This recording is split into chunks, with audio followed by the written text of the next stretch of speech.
Punjab assembly में हंगामा आराई, परवेज़ इलाही को भी थप्पड़ पड़ गए। परवेज़ इलाही का कहना है कि मेरे साथ जुल्म की इंतहा कर दी गई, मेरा बाजू तोड़ दिया गया। उन्होंने मेरी अच्छाई का अच्छा बदला दिया है, ये अपनी तरफ से मुझे ख़त्म करके गए हैं। ये सब प्लानिंग के तहत हुआ है। हमजा शहबाज आर्डर कर रहा था कि पकड़ लो मार दो। हमजा शहबाज शरीफ ने ये सब कराया है। वज़ीर आला पंजाब के लिए PTI के उम्मीदवार चौधरी परवेज़ इलाही की गुफ्तगू। रात को अदालतें खुल जाती हैं लेकिन किसी मज़लूम के लिए अदालतें नहीं खुलती। आज तक किसी स्पीकर के साथ इस तरह हुआ है। आज मेरे साथ जुल्म की इंतहा कर दी गई है।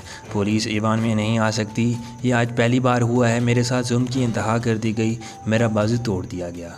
कबल अज़ीं डिप्टी स्पीकर दोस्त मज़ारी ने पंजाब असम्बली इजलास कराने की कार्रवाई शुरू कराई और घंटियाँ बजना शुरू हुईं तो ईवान में लड़ाई झगड़ा शुरू हो गया। झगड़ा इस वक्त शुरू हुआ जब एंटी राइट फोर्स एहलकारों ने डिप्टी स्पीकर पर तशद्दुद करने वाले अरकान को गिरफ़्तार करना शुरू किया।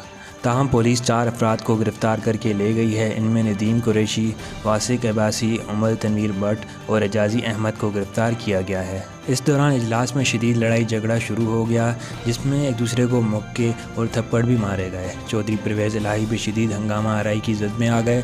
परवेज़ इलाही थप्पड़ पड़ने और तशद्दुद से ज़ख्मी हो गए जिसके बाद इन्हें तबी इमदाद के लिए ईवान से बाहर निकाल कर मरहम पट्टी की गई।